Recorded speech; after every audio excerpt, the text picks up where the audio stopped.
आप देख रहे हैं नेशनल वॉच, खबरों का खजाना। नमस्कार दोस्तों, राजधानी लखनऊ के यूपी प्रेस क्लब में डाइवर्स समाज पार्टी ने एक प्रेस वार्ता का आयोजन किया और लोकसभा चुनाव 2024 के मैदान में उतरने की घोषणा कर दी। राष्ट्रीय अध्यक्ष सुरेश चंद्र यादव ने प्रेस वार्ता करते हुए कहा कि सभी प्रकार के वाहन चालकों के हित की लड़ाई लड़ने के लिए ड्राइवर समाज पार्टी लोकसभा चुनाव में उतरी है और कई जगह प्रत्याशी लड़ाए जाएंगे।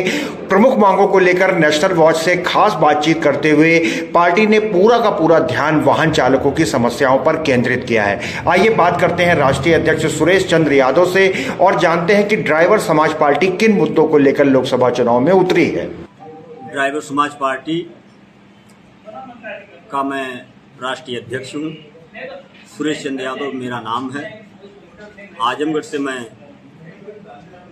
लखनऊ आया हूँ।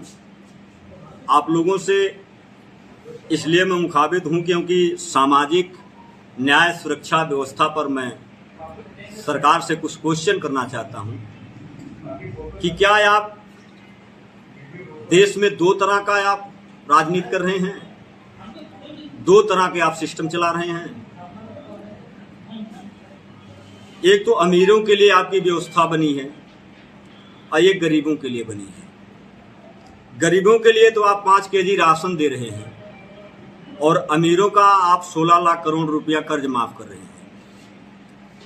क्या ऐसा तो नहीं कि देश को आप गुलामी की तरफ ले जा रहे हैं या गुलाम बनाना चाहते हैं?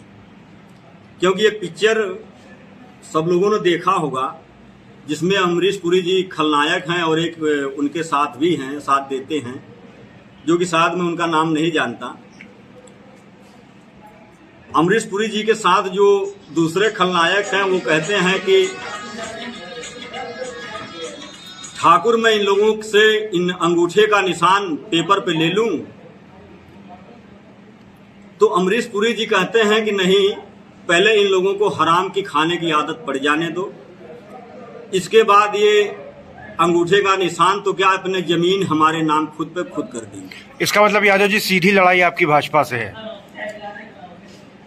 जिस लोकतंत्र को कुचलने का प्रयास किया जा रहा है, जिस संविधान को जलाने की बात की जा रही है, उस पार्टी से हमारी है, ना कि हम भाजपा से ही सिर्फ लड़ेंगे। जी, किन मुद्दों को लेकर के ड्राइवर समाज पार्टी, क्योंकि लोकसभा चुनाव पहले चरण का मतदान भी होने वाला है, तो किन किन मुद्दों को लेकर के आप मैदान में उतरे हैं?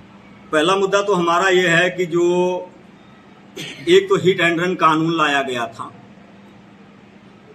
किसी भी देश के नागरिक के लिए सही नहीं है, चाहे वो 2 व्हीलर वाले हों, चाहे 3 व्हीलर वाले हों, चाहे हैवी व्हील्स वाले हों।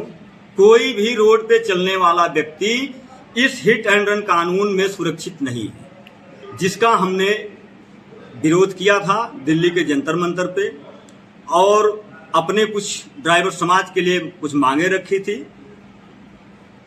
जिसके लिए मैंने उसकी कीमत चुकाया इस प्रशासन की तानाशाही से, इस सरकार की तानाशाही के दबाव में, जो कि मैंने 3 जनवरी को जंतर मंतर पे अपनी बात रखा और सरकार 16 जनवरी को मुझे मेरे घर से उठवा ली। ना तो कोई वारंट, ना तो कोई सूचना और ना तो मेरे खिलाफ आज तक किसी के द्वारा एक एप्लीकेशन भी ऐसा नहीं है थाने में कि मैंने किसी से कोई कभी विवाद किया। सिर्फ अपना अधिकार मांगने के लिए मैंने एक सिस्टम बनाया, मांग रखा। उस अपना अधिकार मांगने के बाद में मुझे जेल में जाने की कीमत चुकानी पड़ी। मुझे 3 दिन तक रखा गया। आखिर मैं सरकार से पूछना चाहता हूं, क्या और भी किसी देश में ऐसा होता है कि बगैर वारंट का, बगैर कुछ बताए आप किसी को उठा करके कहीं भी ले जाके बंद कर दोगे, कोई सूचना किसी को नहीं दोगे या उसका कारण नहीं बताओगे? फिलहाल यादव जी सरकार बैकफुट पर है इस मामले को लेकर के, और कौन कौन से बड़े प्रमुख मुद्दे हैं जिसको लेके आप लोकसभा चुनाव में उतर रहे हैं? हमने कहा है कि स्कूल जो शिक्षा व्यवस्था है स्कूल में, उसमें कालाबाजारी हो रही है, उसमें भ्रष्टाचार बहुत काफी हो रहा है। उस भ्रष्टाचार पे तत्काल अंकुश लगाया जाए। बच्चों का एडमिशन साल में मात्र एक ही बार किया जाए, जिस तरह से पहले एडमिशन होता था। जी। दूसरी हमारी मांग ये है कि कृषि से जुड़े किसानों की, जो किसान हैं वाकई में जिनको किसान कहा जाता है, उनका किसी भी प्रकार का लोन है, उस लोन को तत्काल माफ कराएं सरकार। और देश के प्रत्येक राज्य की सीमाओं पर जो बॉर्डर बनाए गए हैं, उस बॉर्डर को तत्काल बंद किए जाएं। केंद्रीय मंत्री माननीय नितिन गडकरी साहब जी के द्वारा कभी कभी सुनने को मिलता है कि बॉर्डर बंद हो गए हैं, लेकिन आप मध्य प्रदेश, छत्तीसगढ़, राजस्थान, गुजरात या बिहार या आप किसी भी राज्य के बॉर्डर पे जाकर देख लीजिए कि हमारे ड्राइवरों के साथ किस तरह से दुर्व्यवहार होता है, उनका उत्पीड़न हो रहा है। यहां तक कि किसी भी कंडीशन में अगर ड्राइवर रोड पर है, उनका हमेशा हनन हो रहा है। इसके बाद हमने लिखा है कि मांगा है कि रोड पर एक्सीडेंट में मरने वाले चालकों के लिए, चाहे वो बाइक चालक हो चाहे हैवी व्हील्स का हो, दो चक्का से लेके बड़ी गाड़ी तक, अगर चालक रोड पे मरता है, उसके परिजनों को 25 लाख रुपए की उसके लाइसेंस पर सरकार की तरफ से बीमा योजना की गारंटी लाई जाए, उसके परिजनों को दिया जाए कि ताकि वो जो असहाय बच्चे हैं, विधवा पत्नी है, उसका किसी तरह से गुजारा हो, बच्चे अपनी शिक्षा व्यवस्था को बना सकें।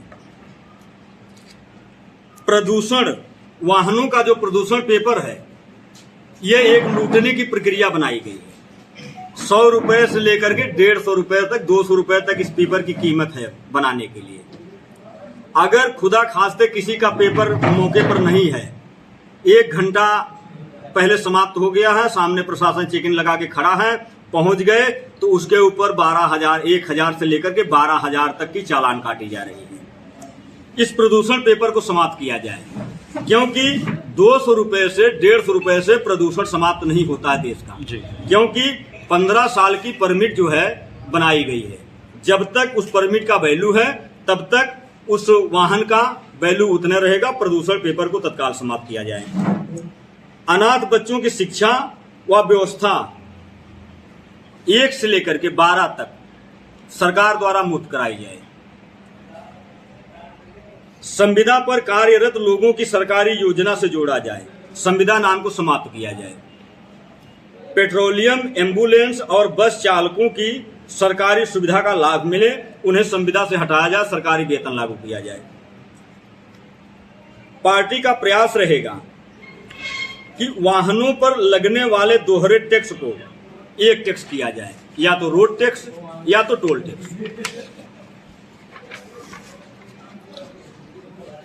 ड्राइवर के मरने के उपरांत उसकी विधवा पत्नी को 10,000 रुपए प्रतिमाह विधवा पेंशन दिया जाए।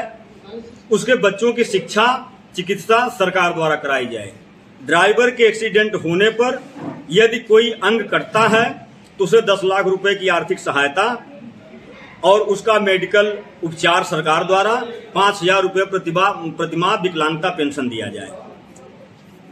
ड्राइवर का एक्सीडेंट होने पर उसका अंतिम संस्कार राष्ट्रीय सम्मान के साथ कराया जाए, उसकी एक पहचान बनाई जाए।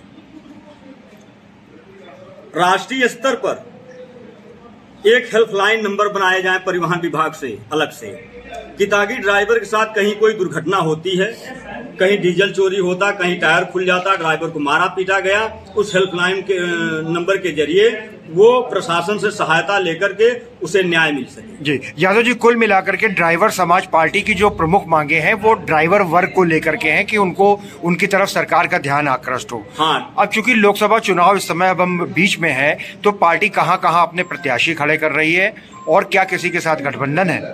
हमारे अभी यहीं पर बैठे हुए अमरोहा जिला से आए हैं अजय गुजर जी। अमरोहा से हमने इनको प्रत्याशी के रूप में खड़ा किया था, लेकिन वहां पे हमारा पर्चा निरस्त कर दिया गया। डीएम साहब का रात को 9 बजे फोन आया, उन्होंने कहा कि आपका पर्चा निरस्त किया जा रहा है, आपका प्रत्याशी यहाँ नहीं लड़ सकता। ठीक, इसके बाद अगली तैयारी हमारी बनारस से है। बनारस में एक कैंडिडेट हैं, उनको हम ड्राइवर समाज पार्टी की तरफ से समर्थन देंगे और जनता से अपील करेंगे कि हमारे प्रत्याशी को सहयोग करें, समर्थन दें, जिता करके इन अधिकारों पर, इन मुद्दों पर बात करने के लिए पार्लियामेंट तक भेजें। और हम आपके माध्यम से एक अपील भी करेंगे देश के सम्मानित जनता से, देश के सम्मानित ड्राइवर साथियों से, जो टू व्हीलर से लेकर बड़ी गाड़ियां तक चालक हैं, कि आपके सामने हिट एंड रन कानून एक फांसी का फंदा बना करके रखा गया है, जो कि सरकार चुनाव को मद्देनजर रखते हुए उस मुद्दे को साइड में रख दिया है।